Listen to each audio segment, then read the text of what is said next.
It's really important to remember that because of the many different cultures in the world, you should always be aware of different traditions and personal space issues that they each have.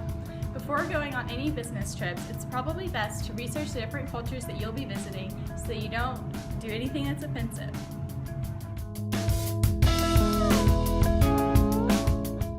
Aniket, how does personal space vary from India to the United States in regards to family, but then also to strangers? So in regards to family, everyone's really tight-knit, and it kind of goes the same way for the community as well, neighbors and everyone. It's one big happy family, even if you're not within the same family.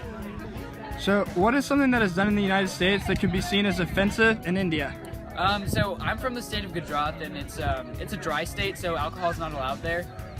It's prohibited, and so that's something that's seen as offensive in a way. And also, the state I'm from, also most people don't eat meat, and so eating meat is seen as offensive because we do believe that we shouldn't commit any violence. All right, thank you, Aniket. No problem.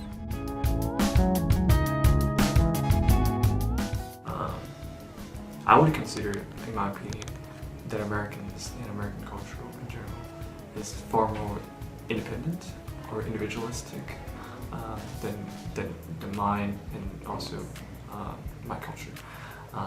So people would, I think it kind of originates from our education system.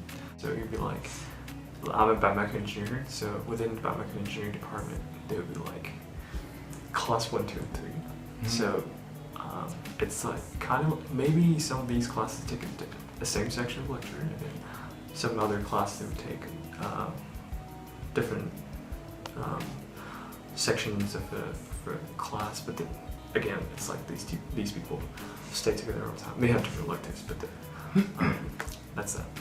And for me, one of the shocks that I had over here in the first semester is, because it's all freshman classes, and there's so many people taking the same classes, there's many different sections. So all the classes that I took, I don't meet anybody twice, or I don't meet anybody in 2 different classrooms. That's very different. And then I think it's, to me, a more difficult situation just to get to know everybody, because it's like, for many of the classes, it's you go to lecture, you take notes, and you just leave. So first, I would like to say that Venezuelans in general are pretty laid back, so it'd be really hard for them to actually feel like offended. Even if they do feel offended, like they wouldn't actually say anything or do anything about it. But something that is a little awkward is, for example, finger food. Most people eat their pizzas with like utensils, so they try to, even though they'll have like a hot dog or a hamburger, mostly they like using their utensils. Let's see, what else?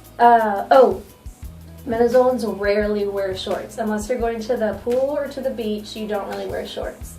I don't think guys wear shorts at all. Like, I don't think my brother ever owned shorts. The only shorts he had were like swim shorts, so like swim trunks. And people will wear those around if you're from like a coastal city or something, but mostly people wear jeans and all different kinds of pants. So in Taiwan, the style of eating is a little bit different than the American style of eating. Americans have a higher standard of being polite when you eat, and in Taiwan, because of the food that is typically eaten, like noodles and rice, and the fact that the culture uses mainly chopsticks, it involves a lot more of picking up the plates and bowls towards your mouth, and a lot of scooping action and of food into your mouth, and also that inherently makes people make more slurping noises and such. So if you're eating with a group of professionals, or if it's a professional outing, and you're at a much more high-class restaurant, you're certainly not going to see this sort of eating behavior. But if you're just walking down the streets of downtown Taipei, it's widespread.